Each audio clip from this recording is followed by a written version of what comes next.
hébreu, c'est-à-dire en lingala, quand ils disent l'ange Gabriel, ils disent Angelou Gabriel. Angelou Gabriel. Vous voyez, c'est la même chose. Donc ça ne veut rien dire.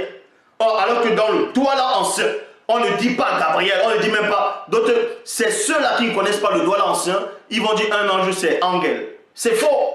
Ce n'est pas Angel. Ça, c'est une mauvaise traduction. Un ange, bon, on va dire ça comme ça, l'équivalent d'un être supérieur d'une entité que vous allez appeler ange, dans le Sawa ancien, c'est-à-dire le Douala ancien, c'est un... Ce que j'allais dire, un Westaf d'Issaké essaie d'apprendre aux Congolais leur propre langue. Il faut être malade mental. En plus, tu n'as jamais appris la langue des Congolais. Quand j'ai dit la langue, parce que bon, sache-le qu'on n'a pas qu'une seule langue, tu le sais, donc je ne peux pas t'apprendre ça. Déjà, Zulula, ce que tu dois comprendre, je vais d'abord corriger ton insolence, je vais d'abord corriger ton ignorance.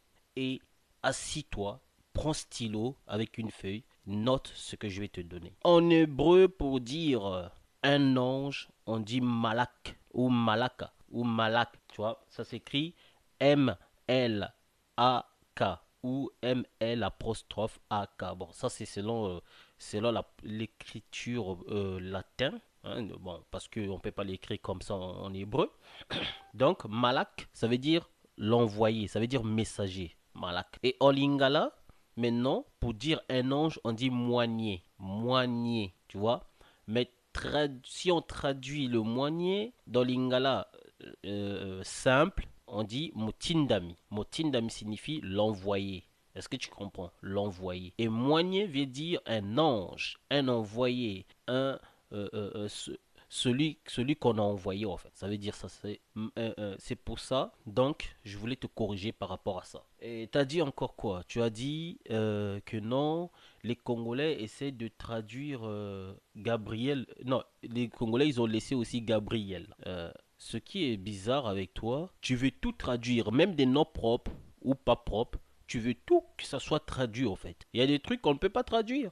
Il y a des trucs qu'il faut le laisser comme ça. Mais bon, comme tu veux la traduction, on va te donner le nom traduit en lingala, le nom de Gabriel en lingala. Excuse-moi. Gabriel, Gabi, enfin, si on décortique le nom du Gabriel, Gabi veut dire héros ou la force. Tu vois, Gabi, c'est un héros ou la force. Maintenant, elle, Gabri, hein, juste Gabri. Gabri, ça veut dire un héros. Héros, quoi, celui qui sauve des gens. Un héros. Et elle, ça veut dire Dieu. Donc, Gabri, non seulement ça veut dire héros, ça veut dire homme aussi, dans le synonyme. Ça veut dire homme de Dieu. Donc, Gabriel signifie homme de Dieu ou héros de Dieu. Tu vois, Gabriel. Maintenant, en lingala, c'est simple. On dit Ngolu Yanzambe. Ça veut dire Gabriel, Ngolu Yanzambe. Maintenant, pour faire simple comme Gabriel, on peut faire simple. On peut dire Monzambe. Monzambe signifie Gabriel, puisque Mo vient de moto, qui veut dire homme. Et Nzambe, tu le sais, je te l'avais déjà expliqué. Et je ne vais pas revenir là-dessus. Donc, Zulula, toi, tu quittes ton pays Westaf. Enfin, non, tu vois ta zone là, de Westaf. Et tu viens sur le territoire des Bantous. Tu es né sur le territoire des Bantous. Et tu te crois être Bantou. Donc, toi, tu crois m'apprendre ma propre langue. Sérieux? Mec, tu es incapable déjà de prononcer Mbote Kaka, y a pas Mbote, qui n'est même pas déjà Lingala. Bon, ça, j'en parlerai dans les vidéos, des prochaines vidéos qui vont venir. Parce que bientôt, je vais faire des cours en Lingala. Parce qu'il faut qu'on enseigne des gens comme toi. Hein, des gens qui racontent des banivers. Parce que moi, j'aime pas ça. J'aime pas des conneries que tu racontes. Parce que tu fais comme si toi, tu sais tout alors que tu sais rien. Hein? C'est pas toi qui vas m'apprendre ma propre langue quand même. Sérieux? Allez, regardons la suite.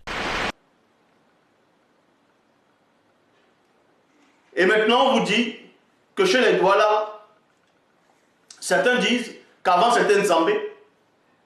Mais si vous voulez vraiment savoir, normalement, d'autres disent que c'est chez les Bassa qu'on disait Nzambé. Ou on dit Job, qui veut dire aussi pour eux Dieu. Ainsi de suite. Pour vous dire, dans Genèse 11, toute la terre avait une seule langue et les mêmes mots. Et c'était que des Noirs dans l'Afrique ancestrale. C'est pour ça que même après la grande dispersion des langues, il y avait des racines qui sont restées. Il y a des racines qui sont restées. C'est comme le mot Zambé. Zambé, Zambi, Nyambé. Vous voyez, il y a toujours une racine qui reste.